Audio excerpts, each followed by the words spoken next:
কাহিনীর এখানেই সমাপ্তি। আর কোনোদিন কেউ কিছু জানতে পারবে না।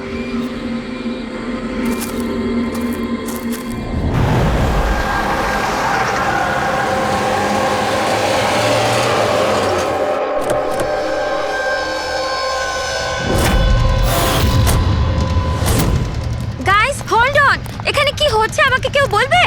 একটু তাড়াতাড়ি চলো, তোমরা তো জানোই এখনকার পরিস্থিতি কেমন। বাবা ভাই কেউই ফোন তুলছে না। বাবা রে, প্লিজ দরজাটা খোলো। করণ দেখো না, কেউ দরজাই খুলছে না। বাবা, মিঠুন কাকা, রে, মিঠুন কাকা। ও মাই গড রে, oh my bro, my bro. He is no মোর।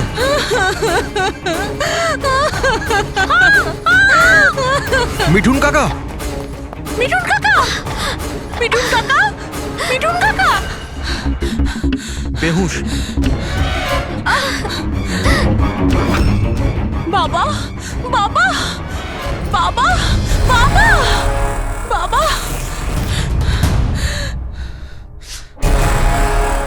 রক্ত, বাবা,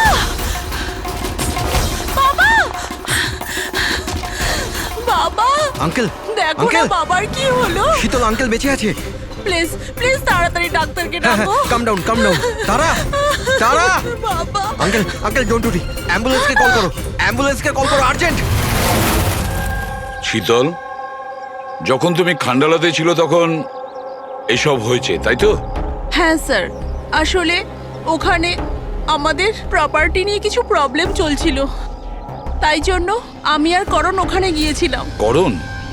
হ্যাঁ, হি ইজ মাই লয়ার। ও আচ্ছা। স্যার, ওই জমিটা শীতলের নামে ছিল, সেই জন্য ওর ওখানে থাকা উচিত ছিল। ইয়েস স্যার, খুব ইম্পর্ট্যান্ট মিটিং ছিল। আপনি সিজ তারা, আমার অ্যাসিস্ট্যান্ট। তো শীতল, যখন তুমি খান্ডালায় যাচ্ছিলে তখন বাড়িতে শুধুমাত্র তোমার বাবা কল্যাণবাবু আর তোমার ভাই ছিল, আর এই কাজের লোকটা ছিল, তাই তো? হ্যাঁ স্যার, আসলে অন্তত 8 বছর আগে একটা অ্যাক্সিডেন্ট হয়েছিল, তাই বাবা দৃষ্টি হারিয়ে ফেলেছিল। ও, বাবা দেখতে পান না, আর মিঠুন কাকা ওনার একা খেয়াল রাখতে পারবেন না, তাই রে এখানেই থেকে গেল।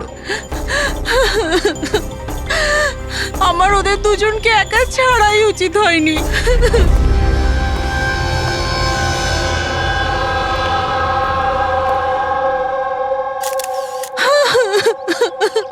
শান্ত হও। একটা কথা বলো শীতল, তুমি বলছিলে যে ওনাকে একা ছেড়ে যাওয়াই উচিত হয়নি, এটা তোমার কেন মনে হয়েছে? আচ্ছা, তোমার কি কোনো ভয় ছিল ওনার বা দুজনের বিপদ হতে পারে, এরকম কিছু হওয়ার? না স্যার, কিন্তু এটা নিশ্চয়ই জানতাম যে রের ওর বন্ধুদের সাথে খুব বড় প্রবলেম চলছিল, ফ্রেন্ডসদের সাথে? আর ওরা একে অন্যকে ব্ল্যাকমেল করছিল কোনো একটা ব্যাপার নিয়ে।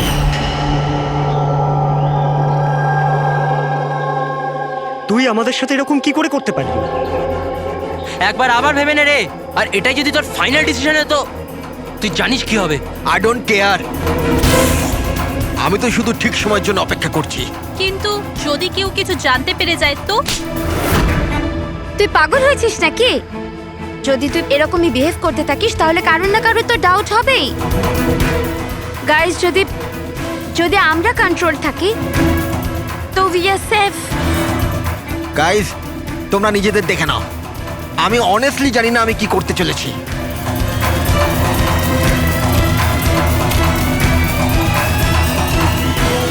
আমার রেড উপর একটুও ভরসা নেই। I can't trust him. যদি এর মুখ খোলে আমরা সবাই ফেঁসে যাব, তার আগের মুখ বন্ধ করতে হবে। শীতল, যা কিছু তোমার ভাইয়ের সঙ্গে হয়েছে সেটার জন্য আমি খুব দুঃখিত। I am so sorry. একবার তোমার বাবার জ্ঞান ফিরে আসুক, তখন সব কথা পরিষ্কার হয়ে যাবে। আচ্ছা মিঠুন, কালকে রাত্রে তুমি এখানেই ছিলে তো? কি কি হয়েছিল আমাকে ঠিক করে বলো। শরীরে কোনো বড় আঘাতের চিহ্ন নেই, শুধু ছোটোখাটো কিছু আঘাত, কিন্তু হ্যাঁ ফ্র্যাকচার বেশ কিছু হয়েছে। বুঝতে পারছি না এ মারা গেল কিভাবে। আমি আমার কাজ করছিলাম, হঠাৎ আলো চলে গেল আর কেউ আমার মুখ চেপে ধরলো। ও আমি অজ্ঞান হয়ে গেছিলাম স্যার। যখন চোখ খুললাম আপনি সামনে ছিলেন। বাকি আর কিছু মনে পড়ছে না স্যার। ঠিক আছে, কেঁদো না। স্যার হ্যাঁ, স্যার মৃত্যুর কারণ তো পোস্টমর্টমের পরেই বোঝা যাবে। কিচ্ছু মাথায় ঢুকছে না স্যার, কিন্তু যেই খুন করে থাকুক খুব ভেবে চিন্তে করেছে। খুব চালাক কিন্তু এই খুনি। একটা কাজ করি, আমরা এই বাড়িটাকে আবার আমরা ভালো করে চেক করি।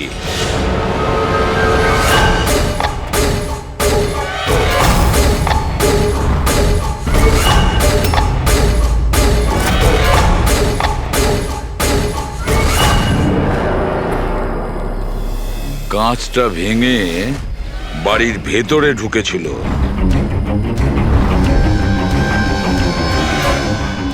এই দেখো, রক্ত লেগে আছে, হয় ঢোকার সময় না হলে বেরোনোর সময়।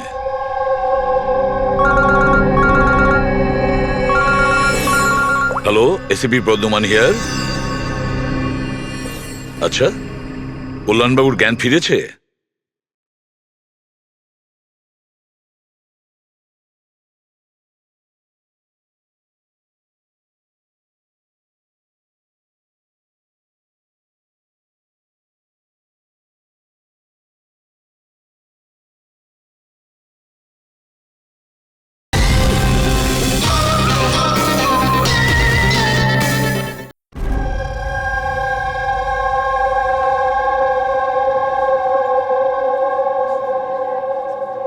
বাবা,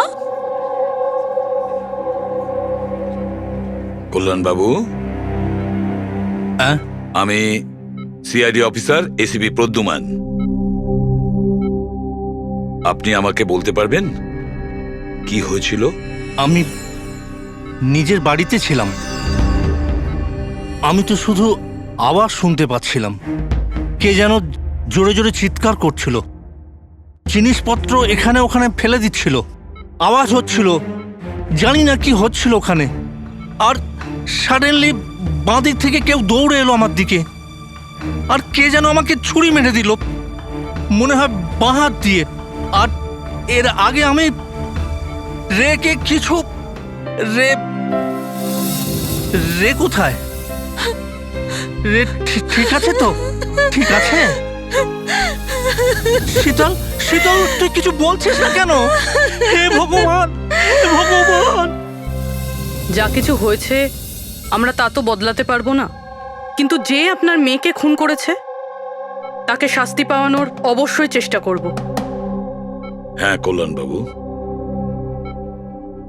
আপনি বলছেন কেউ আপনার বাঁ দিক থেকে এসে আপনাকে ছুরি দিয়ে আঘাত করে, তাই তো? লেফট হ্যান্ড সাইড থেকে। হ্যাঁ।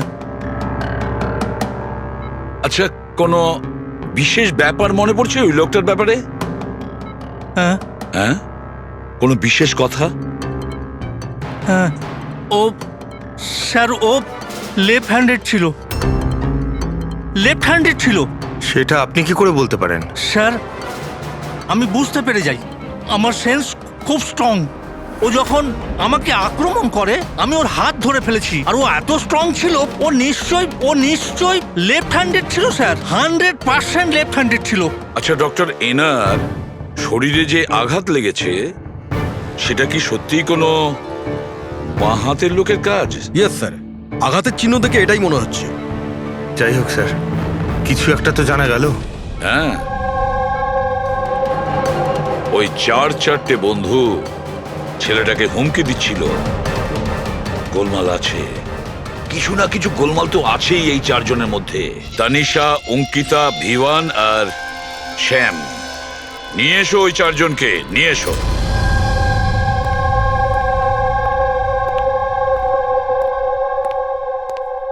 নমস্কার স্যার, আপনার পরিচয়? আমি শ্যামের বাবা।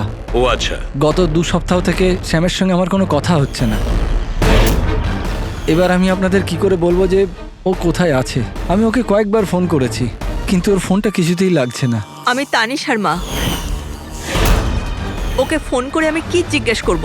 তানিশা আমাকে নিজেই বলেছিল যে ওর হলিডে ও এক্সটেন্ড করতে চায়, কিছুদিন ও ফ্রান্সে থাকতে চায়। আর আমি অঙ্কিতার ভাই, জাস্ট ফর নেমসে। ও বাবাকে ফাঁসিয়ে 80% প্রপার্টি ও নিজের নামে করে নেয়। আমি কেন চিন্তা করব স্যার ওর ব্যাপারে? স্যার আমি অঙ্কিতার ব্যাপারে কিচ্ছু জানি না। হ্যাঁ স্যার, আমি যেটা জানি যে ও 2 সপ্তাহ আগে দিল্লি গিয়েছিল কোনো মার্শাল আর্ট ক্যাম্পের জন্য। আচ্ছা। হ্যাঁ স্যার, আমি বিভানের ফ্রেন্ড। ওর বাবার কাছে এত টাকা আছে যে ও ঘুরে বেড়ায়, থাকবে কোনো হলিডেতে? মানে এই 4 জন গত 2 সপ্তাহ ধরে শহরের বাইরে, আর আপনাদের মধ্যে কেউই ওদের খোঁজ রাখেন না। ঠিক আছে, থ্যাংক ইউ ভেরি মাচ। আপনারা যেতে পারেন। যদি আমাদের দরকার পড়ে আপনাদের আবার ডেকে নেব। Thank you. আচ্ছা, 1 মিনিট। আপনারা কি কেউ বলতে পারবেন যে শ্যাম, তানিশা, ভিভান আর এই অঙ্কিতা 4 জনের মধ্যে কেউ কি লেফট হ্যান্ডেড, বাঁ হাতে কাজ করে? হ্যাঁ স্যার, আমার ছেলে শ্যাম ও লেফটি। আচ্ছা। কেন স্যার? আরে না না, আমি এমনি। ঠিক আছে, আপনারা যেতে পারেন। Thank you.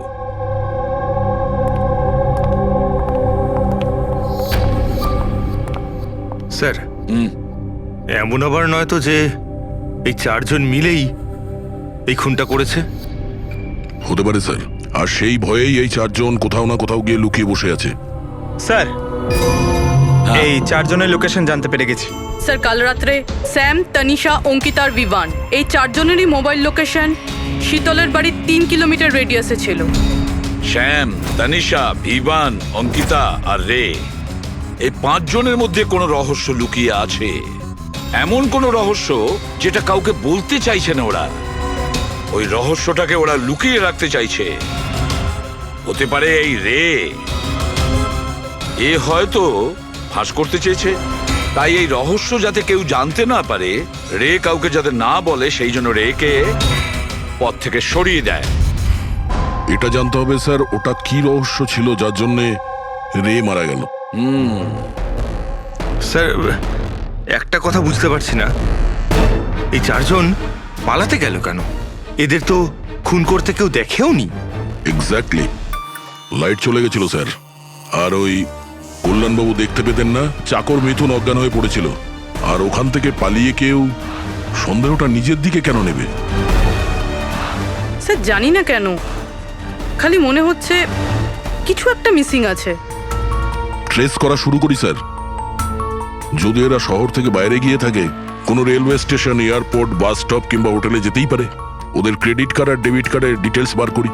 দয়া যে করেই হোক আর যেভাবেই হোক, এই 4 জনের লোকেশনের ইনফরমেশন আমাদের চাই, খুব তাড়াতাড়ি। হ্যাঁ সালুকে বলো।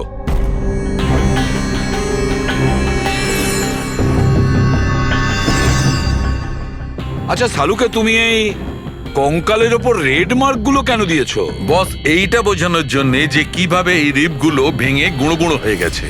এই দেখো, এই যে এটা রের হাড়ের এক্সরে। এর উপর খুব জোরে বলপ্রয়োগ করে আঘাত করা হয়েছে। এক ঝটকায় এর ঘাড়ের হাড়টা ভেঙে গেছে। আর বস, একটা আঘাত তো এর রিবের ওপর এত জোরে করা হয়েছে যে একটাই ঝটকায় এর রিবের বাঁদিকের 12খানা হাড়ই একসঙ্গে এক ঝটকায় একটা আঘাতে ভেঙে গেছে। আর মজার কথা হলো, একই সিমেট্রিতে। এক ঝটকাতে 12টা হাড়। ফলাফল, হার্ট বন্ধ হয়ে যাওয়া, হার্ট ব্লক। এর হার্টের ওপর খুব প্রেসার পড়েছিল। আর অদ্ভুত ব্যাপার হচ্ছে বস, এত জোর দিয়ে একে আঘাত করা হয়েছিল, এই রকম আঘাত কোন রকম অস্ত্র বা হাত দিয়ে করা সম্ভব নয়। একে দেখে তো মনে হচ্ছে যে খুনি খুব ভালো করেই জানতো বস। খুনি জানতো যে কোন পয়েন্টে আঘাতটা করলে একসঙ্গে এই সমস্ত হাড়গুলো একেবারে ভেঙে যাবে এক সিমেট্রিতে। হাত দিয়ে কেউ এত জোর তো করতে পারবে না। হ্যাঁ করতে পারে যদি কেউ মার্শাল আর্টের ব্যাপারে জানে তাহলে। হ্যাঁ, যেমন কুমফু, ক্যারাটে, তাইকোয়ান্ডো, এগুলোর মধ্যে এমন বিশেষ ধরনের মুভস থাকে যাতে এতটা শক্তি ক্রিয়েট করা যেতে পারে। এটা হতে পারে বস। আর এই ঘটনাটা সেই ঘটিয়েছে যে মার্শাল আর্ট জানে, যেমন আর্মি ব্যাকগ্রাউন্ডের কেউ। Martial arts? ওই মেয়েটা দিল্লিতে গেছে না মার্শাল আর্টের ট্রেনিং এর ক্যাম্প অ্যাটেন্ড করতে? কি যেন নাম ওই মেয়েটার? অঙ্কিতা। অঙ্কিতার ভাই তো আমাদের এটা বলেছে। স্যার আমি যেটা জানি যে ও 2 সপ্তাহ আগে দিল্লি গিয়েছিল কোনো মার্শাল আর্ট ক্যাম্পের জন্য। আর স্যার, খুনের রাতে ওর ফোন শীতলের বাড়ির আশেপাশেই ছিল। ওই হয়তো করেছে। শ্যামের সাথে মিলে। হ্যাঁ, কল্যাণবাবুর ওপর যে ছুরি চালিয়েছিল সেই ব্যক্তি একজন বাঁহাতি, লেফট হ্যান্ডেড। এটা হতে পারে, কারণ এই শীতলের বাড়িতে যে জানলা থেকে আমরা ব্লাড স্যাম্পল পেয়েছিলাম, ওর ডিএনএ শ্যামের বাবার ডিএনএ এর সঙ্গে ম্যাচ করে যাচ্ছে। তার মানে শ্যাম ওখানেই ছিল। আর অঙ্কিতাও। এবার আমাদের এটা জানতে হবে যে শ্যাম, অঙ্কিতা, তানিশা আর বিভান এই মুহূর্তে কোথায় আছে। আচ্ছা, আপনি ক্যাব ড্রাইভার, আপনি সেই সময় কোথায় ছিলেন?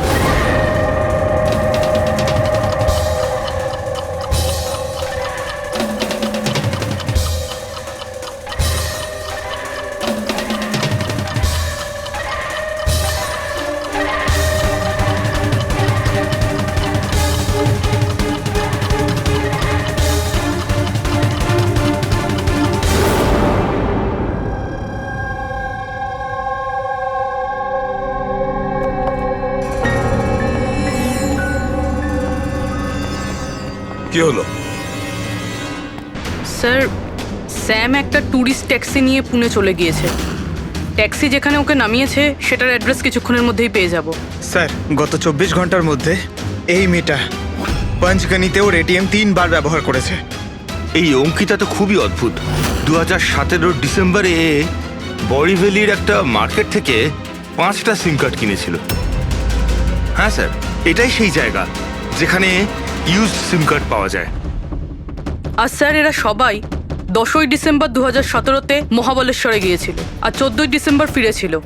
স্যার, এরা মনে করছিল যে এদেরকে কেউ ধরবে না, কিন্তু এদের থেকে একটা ভুল হয়ে গেছে। এই অঙ্কিতা মেয়েটি এই যে সিম কার্ডগুলো নিয়েছিল তার লোকেশন আমরা মহাবালেশ্বর থেকে 15 কিলোমিটার দূরে পেয়েছি স্যার। হ্যাঁ, brilliant job, absolutely brilliant job. ব্যাস, এবার এদেরকে ধরার পালা। আমরা একটা টিম করি আর কাজ শুরু করে দিই। কিন্তু স্যার, 5টা সিম কার্ড, আর তাও ইউজড।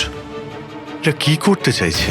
যাই করছে করতে দাও, আফসোস তো করতেই হবে, নিশ্চয়ই আফসোস করবে।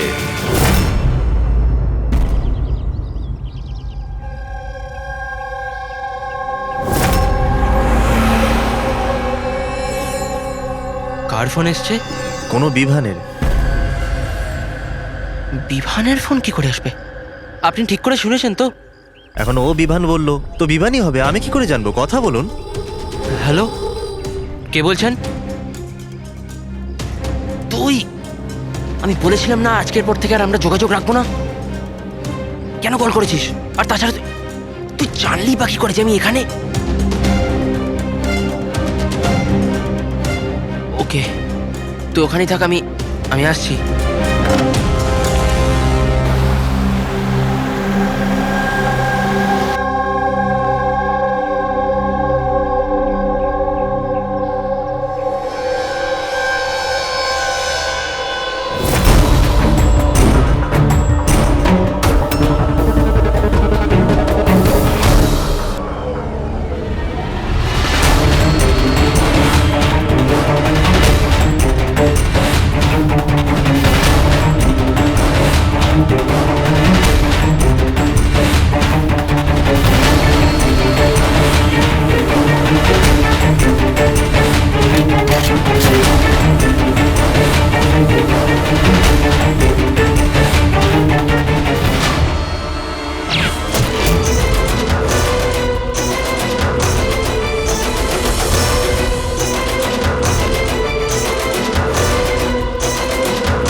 মাঝরাস্তার বডিটা পেয়েছি স্যার।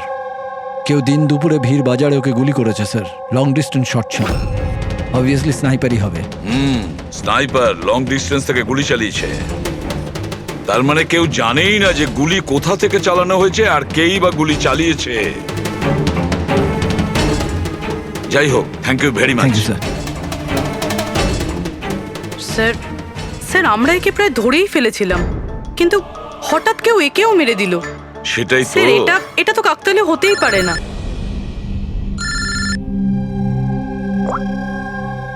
হ্যালো, কি? ঠিক আছে। কি হলো? স্যার, পুনে পুলিশ স্টেশন থেকে ফোন এসেছিল, কেউ একজন স্যামকে মেরে দিয়েছে। What? Oh my god. Sir, ও যেই লজে উঠেছিল সেই লজের সামনেই। স্যার এটা নিশ্চয়ই ওই বিভান আর অঙ্কিতার কাজ।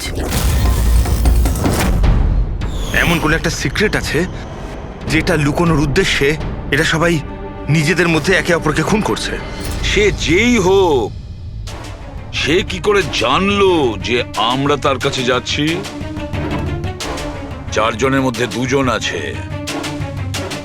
এক ভিভান আর অঙ্কিতা।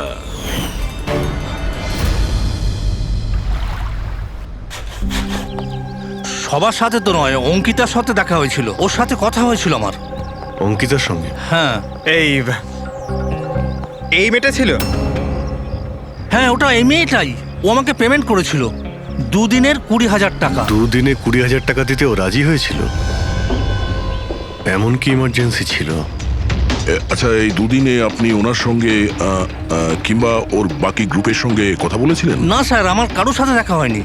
আমি মেয়েটাকে অফার করেছিলাম, আমাদের কাছে কুক আর সিলিন্ডার দুটোই আছে, কিন্তু মেয়েটা বারণ করলো যে আমার কোনো হেল্প চাই না। মেয়েটি বলল যে আপনি 2 দিন পরে আসুন।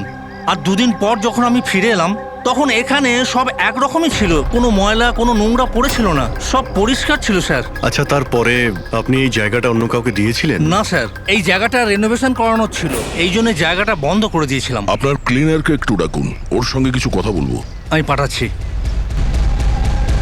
কোনো ক্লিনার আর কোনো কুক ছাড়াই 2 দিন এখানে ছিল। কিছু না কিছু গন্ডগোল তো হচ্ছিল এখানে। আচ্ছা, এই কটেজটা পরিষ্কার তুমিই করো? হ্যাঁ স্যার। চলো।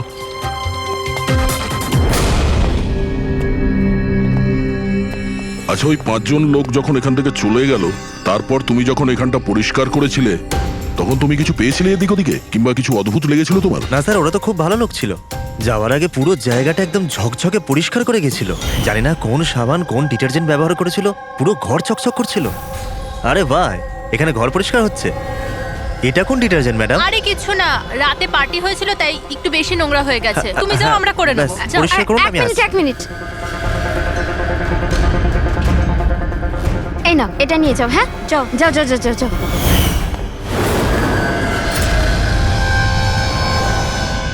খুব দামি স্যার, আমি তো পড়িনি কখনো, নাহলে লোকেরা বলতে চুরি করেছি। দামি তো সত্যি, কিন্তু এখন এই দামি ঘড়িটা আমাদের কাছে থাকবে। আগে স্যার। আসুন, আপনারাও আসুন।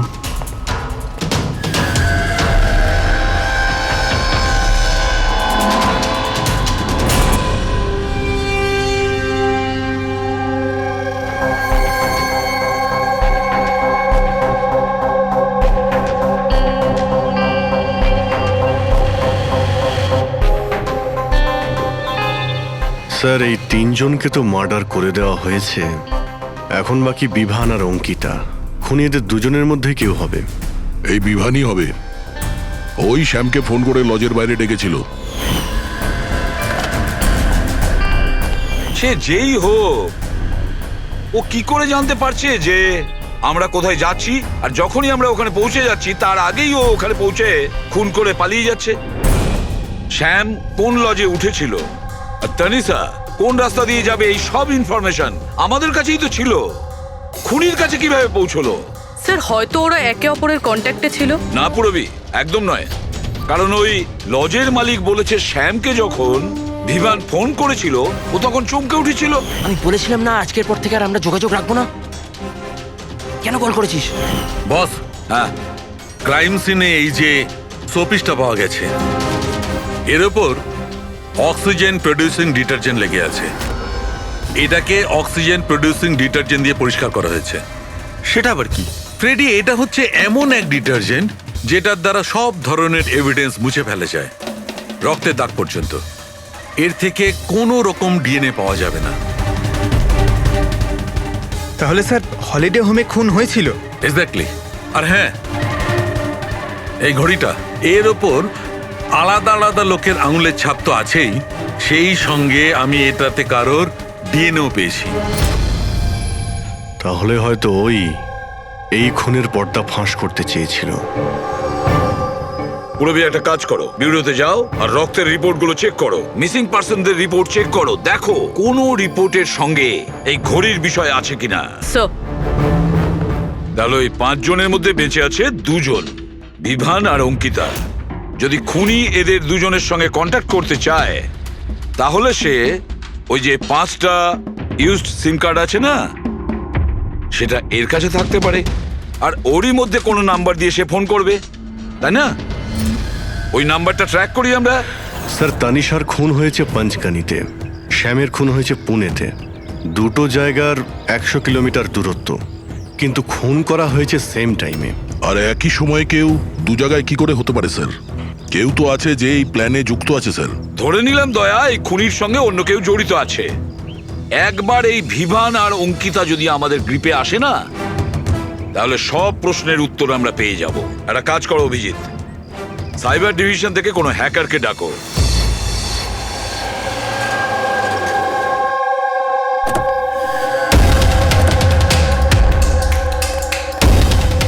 এতে পুরো টাকা আছে তো? হ্যাঁ।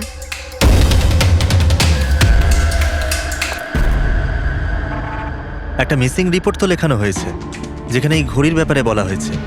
কোনো রণধীর কুমার নামের এনআরআই আছে। কবে ফাইল হয়েছিল এই রিপোর্টটা? 6 ডিসেম্বর 2017। কোনো করণ যোশী ফাইল করেছিল। হ্যাঁ, এই দেখুন।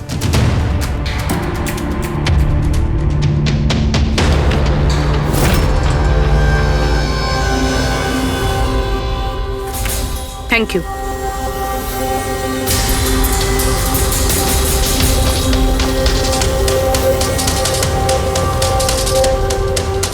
ওরা আবার এই লোকটাকেও মেরে ফেলেনি তো?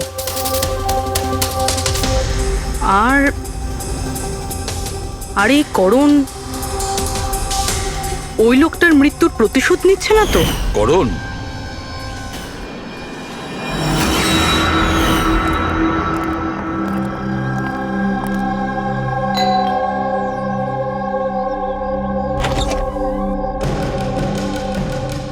Good to see you.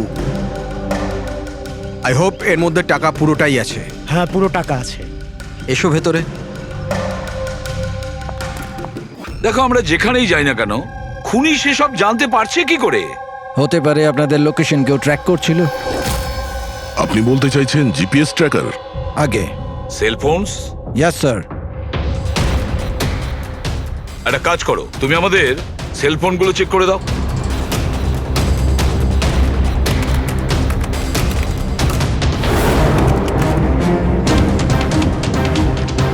তুমি টাকা চেয়েছিলে, আমরা নিয়ে এসেছি। এবার ওই এভিডেন্স দাও আর সব শেষ করো। শেষ করব যেরম ভাবে তোমরা রণধীরকে শেষ করেছিলে। করণ, আমাদের প্রমাণ দাও। হ্যাঁ দেবো, কিন্তু তার আগে আমি তোমাদের কারোর সাথে দেখা করাতে চাই। কে? ডাকছি।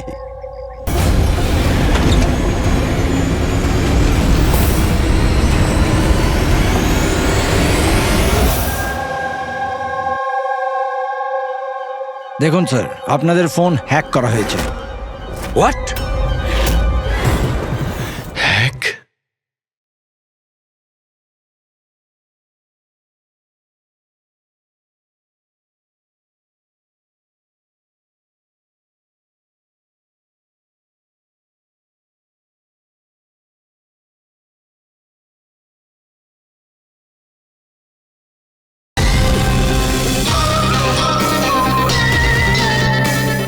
কিন্তু কিভাবে?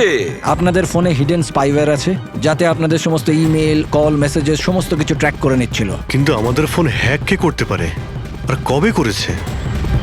ফোন তো বেশিরভাগ আমাদের সঙ্গেই থাকে। 1 minute Abhijit, I see you. আমাদের ফোনগুলো তখনই ও হ্যাক করেছে। আর অভিজিৎ স্যার, দয়া স্যার, আপনাদের দুজনের ফোনগুলো বোধহয় ও এসিপি স্যারের ফোন থেকে হ্যাক করেছিল।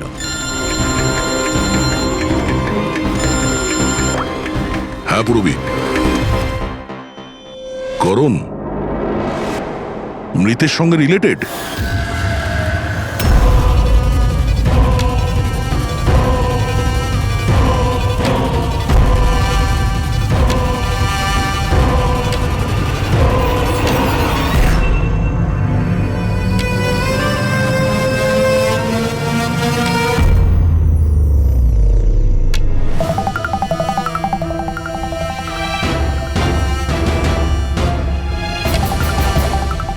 যেই শাস্তি রণধীর তোমাদের দিতে চেয়েছিল, এখন আমরা তোমাদের দেব। যেমন শ্যাম,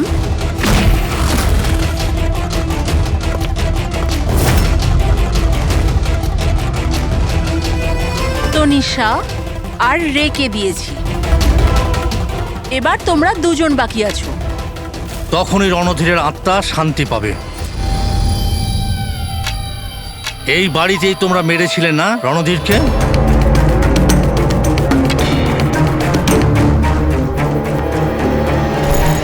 করণ,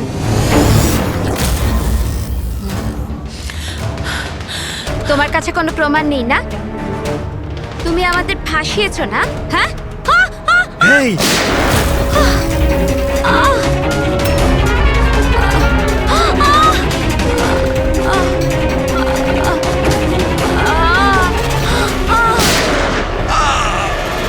তুমি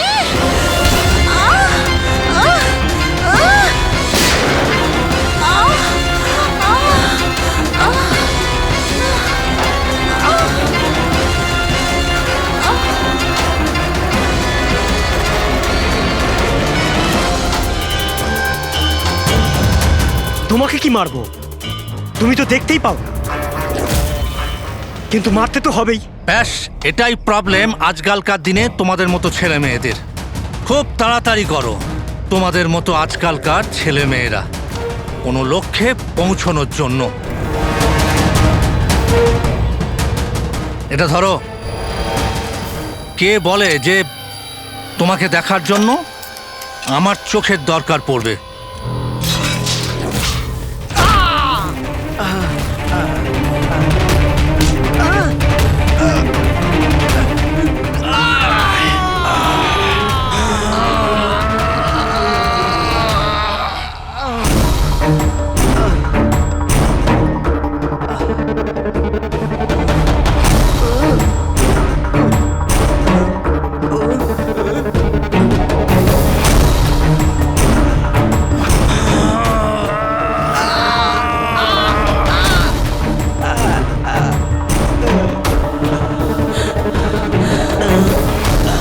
শীতল, শীতল মা, তুমি ঠিক আছো তো?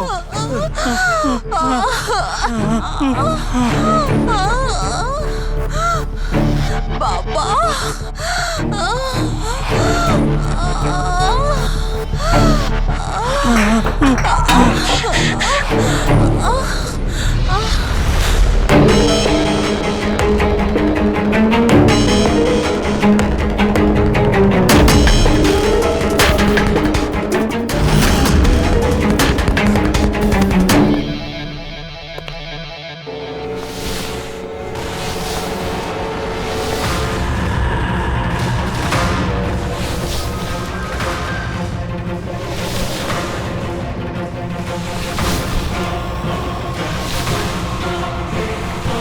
অনেক বছর ধরে আমি স্পেশাল ফোর্সে ছিলাম। শত্রুদের আমি চটকে মেরে আমি শুঁকে বের করে দিতাম। আর তুমি তো বাচ্চা।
কল্যাণবাবু দাঁড়ান!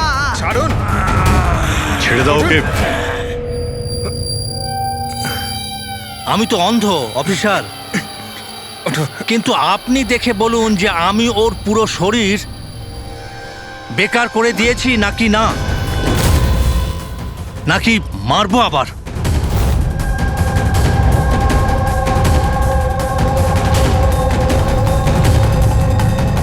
শীতল, রণধীর তোমার ভাই ছিল, আর কল্যাণবাবু রণধীর আপনার ছেলে, তাই তো? আর এসব করার জন্য আপনি সিআইডি কে ব্যবহার করেছেন, তাই তো? ঠিক বুঝেছেন আপনি। রণধীর শীতলের ভাই ছিল আর আমার ছেলে। মানে রের ভাই? না, রে আমার ছেলে নয়। ওকে তো শুধু আমি ব্যবহার করেছি। আমাদের বোকা বানানোর জন্য, যাতে আমরা বিভান, অঙ্কিতা আর শ্যাম আর তানিশাকে দোষী মনে করি। আর ওদেরকে শাস্তি পাওয়াই, যাতে আপনার প্রতিশোধ পূর্ণ হয়। আমরা ওকে মারতে চাইনি। রণধীর অ্যাকসেন্ট ফ্রম কলগ্রামের স্টুডেন্ট ছিল, একদম সরল কিন্তু প্রচুর বড় লোক। অঙ্কিতা সবসময় একটা হাইফাই জীবন চাইতো, ওই এই প্ল্যানটা বানায় রণধীরকে কিডন্যাপ করে ওর থেকে টাকা চাওয়ার। কত টাকা চেয়েছিলে তোমরা? 5 কোটি। আর তাও তুমি মেরে দিলে ওকে? রণধীর পালাচ্ছিল, অঙ্কিতা রেগে গেল, আর ওর 1 সেকেন্ডের বোকামির জন্য ও ওকে মেরে দিল। আর তারপর আমরা সবাই ঘাবড়ে গেলাম, মাথায় আসছিল না যে কি করব। তাই ওর বডি নিয়ে আমরা লেকে ফেলে দিলাম। আর রে এই কথাটা মেনে নিতে পারেনি, তাই তো? এখানেই তোমাদের প্ল্যান ফেল হয়ে যায়। স্যার, ওই রণধীরের ভারতের সব দায়িত্ব আমারই ছিল। কল্যাণ আঙ্কেল আর শীতল তো নিউ ইয়র্কে ছিল, কিন্তু রণধীরের কেয়ারটেকার আমি এখানেই ছিলাম। এদেরকে টাকা দেওয়ার পরও রণধীরকে এরা ছেড়ে দেয়নি, মেরে দিয়েছিল। তো আমি ঘাবড়ে গিয়েছিলাম, কিছু বুঝতে পারিনি। তারপর একদিন রের কল এলো। আমার বিশ্বাসই হচ্ছে না যে আমরা okay I am sorry uncle. কিছু হবে না তোমার। তুমি শুধু আমাদের বলে দাও যে বাকি বন্ধুরা কোথায়। আঙ্কেল ওরা সব বাইরে চলে গেছে। যতদিন না এই রণধীরের কেস মিটে না যাবে, আঙ্কেল ওরা ফিরে আসবে না। কোথায় আছে ওরা? আঙ্কেল ওই ব্যাপারে আমি কিচ্ছু জানি না। রে তো আমাদের কাছে ছিলই, আর শুধু 4 জন বাকি ছিল। আর এই কাজ আমরা একা করতে পারতাম না। আর তাই তুমি আমাদের ব্যবহার করেছো, তাই না? ওর কাছ থেকে সমস্ত ইনফরমেশন বের করার পরে ওকে তোমরা মেরে ফেলেছিলে, যাতে আমরা যখন ইনভেস্টিগেশন করব তখন যেন সব কিছু পরিষ্কার হয়ে যায়। আর তার সাথে আমাদের সব এভিডেন্সও দিয়ে দিলে, 4 জনের মোবাইল নাম্বার। আর শ্যাম যে প্যাথোলজিতে কাজ করতো সেখান থেকে ওর ব্লাডের স্যাম্পল আনিয়ে নিলে। আমাদের সবার ফোন হ্যাক করলে। ভীষণ ভালো প্ল্যানিং। কিন্তু একটা কথা ভুলে গিয়েছিলেন আপনি, শাস্তি দেওয়ার কাজ আপনার নয়, সেটা আইনের কাজ। রণধীরের মৃত্যুর প্রতিশোধ তো আপনি নিয়েছেন, কিন্তু শাস্তি আপনি নিজেকে দিয়েছেন। বড় ভুল করেছেন।